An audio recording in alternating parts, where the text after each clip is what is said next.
एक पल के लिए अपनी आंखें बंद कीजिए और सोचिए, एक ऐसी सरकार जो जनता की आवाज को दबाने के लिए सोशल मीडिया पर ताले जड़ दे।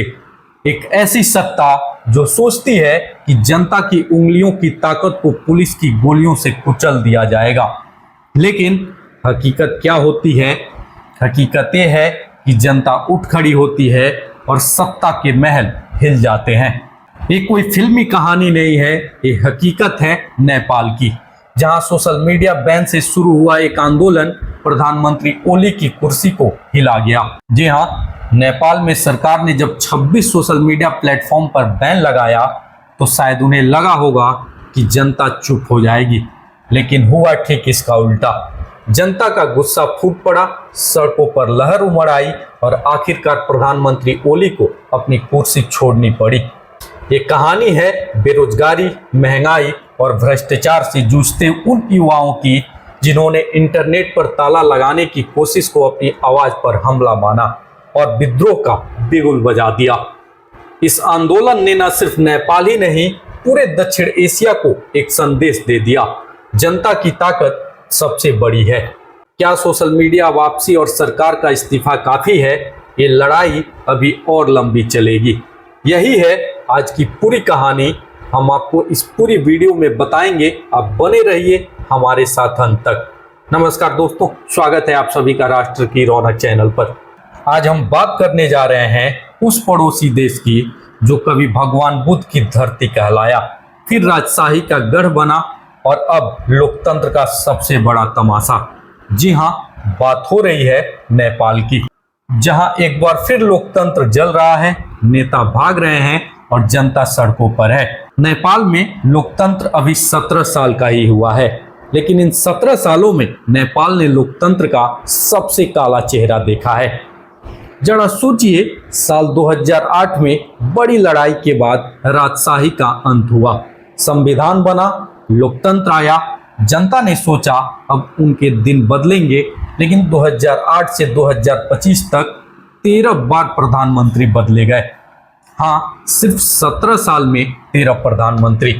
और मजेदार बात यह है कि वे कुर्सी का खेल ज्यादातर 3 ही चेहरों के इर्द गिर्द घूमता रहा। केपी शर्मा ओली, शेर बहादुर देउबा और पुष्प कमल दहल प्रचंड। कभी ओली, कभी देउबा, कभी प्रचंड। और फिर से वही चक्कर। नेपाली जनता ने कहा लोकतंत्र आया, लेकिन राजशाही गई नहीं। फर्क बस इतना है कि अब ताज एक राजा के सिर पर नहीं, बल्कि हर बार बदलते प्रधानमंत्री के सिर पर है। हकीकत यह है कि नेपाल का लोकतंत्र एक परिवार की पार्टी, एक गुट की डील और एक दूसरे को कुर्सी बांटने का सिस्टम बन गया है। लेकिन असली बवाल कहां से शुरू हुआ? तो कहानी में ट्विस्ट आता है सोशल मीडिया से। जी हां, सरकार ने 4 सितंबर 2025 को अचानक 26 सोशल मीडिया प्लेटफॉर्म पर बैन लगा दिया। फेसबुक, ट्विटर, व्हाट्सएप सब बंद। तर्क दिया कि ये प्लेटफॉर्म रजिस्टर्ड नहीं है, लेकिन जनता ने कहा ये तो हमारी आज़ादी पर हमला है और बस नेपाल की सड़कों पर आग लग गई। लेकिन ये आग सिर्फ सोशल मीडिया बैन की वजह से नहीं थी, असली चिंगारी पहले से ही थी। जी हाँ, बेरोजगारी, भ्रष्टाचार और भाई भतीजावाद। 2021 में 54,600 करोड़ का भूमि घोटाला, 2023 में 13,600 करोड़ का कोऑपरेटिव घोटाला, 2024 में 69,600 करोड़ का नया घोटाला। जनता पहले ही गुस्से में थी, युवा नौकरी के लिए दर दर भटक रहे थे। नेपाल की 43% आबादी जो 15 से 40 साल के बीच है, खासकर जेन जेड पूरी तरह निराश हो चुकी थी। अब जरा समझिए जेन जेड कौन है। ये वो पीढ़ी है जिनका जन्म 1997 से 2012 के बीच हुआ। इन्हें कहते हैं डिजिटल नेटिव्स। ये मोबाइल, इंटरनेट, सोशल मीडिया के साथ बड़े हुए।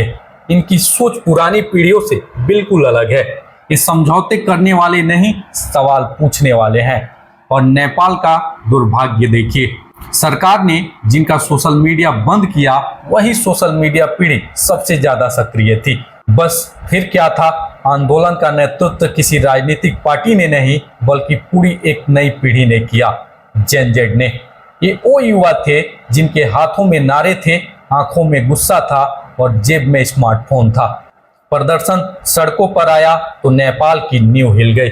संसद भवन जला, राष्ट्रपति भवन जला, प्रधानमंत्री आवास जला, सुप्रीम कोर्ट तक आग के हवाले कर दिया गया। यहां तक कि पूर्व प्रधानमंत्री देवबा और उनकी पत्नी को भीड़ ने पीट दिया। पूर्व प्रधानमंत्री झालानाथ खनाल का घर तक फूंक दिया गया। उनकी पत्नी की मौत हो गई। गृह मंत्री, वित्त मंत्री, सबको सड़कों पर दौड़ा दौड़ा कर मारा गया और तब जाकर आर्मी को बुलाया गया। लेकिन आर्मी ने भी साफ कह दिया अब वक्त आ गया है ओली को इस्तीफा देने का। दबाव बढ़ा, अखबारों ने संपादकीय लिखे, मंत्रियों ने इस्तीफा दिया और आखिरकार केपी शर्मा ओली ने प्रधानमंत्री पद से इस्तीफा दे दिया। लेकिन सवाल है, क्या सिर्फ ओली के जाने से हालात बदलेंगे? नेपाल की जनता तो कह रही है ये खेल बहुत पुराना है। नेता बदलते हैं, चेहरे बदलते हैं, लेकिन सिस्टम वहीं का वहीं रहता है।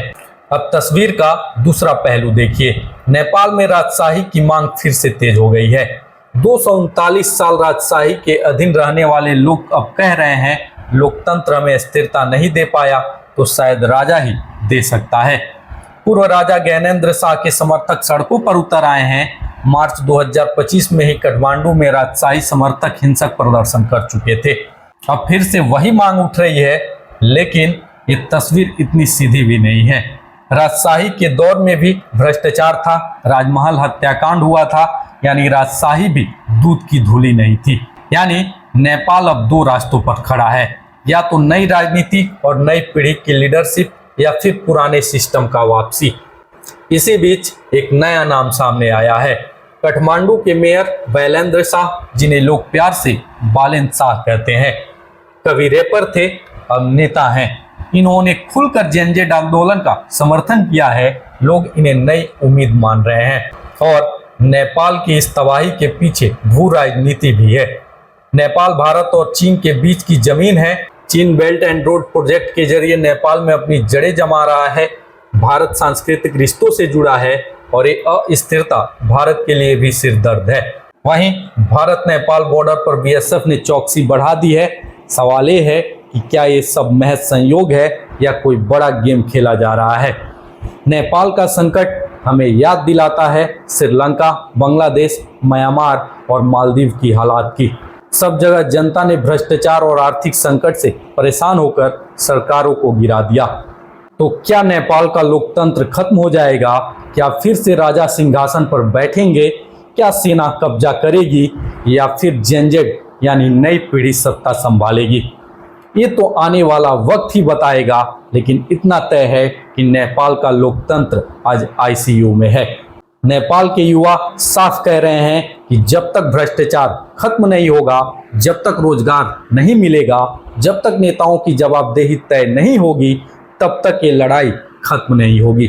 और ये सिर्फ नेपाल की कहानी नहीं है, ये हर उस देश की कहानी है जहां सरकार जनता की आवाज़ दबाने की कोशिश करती है।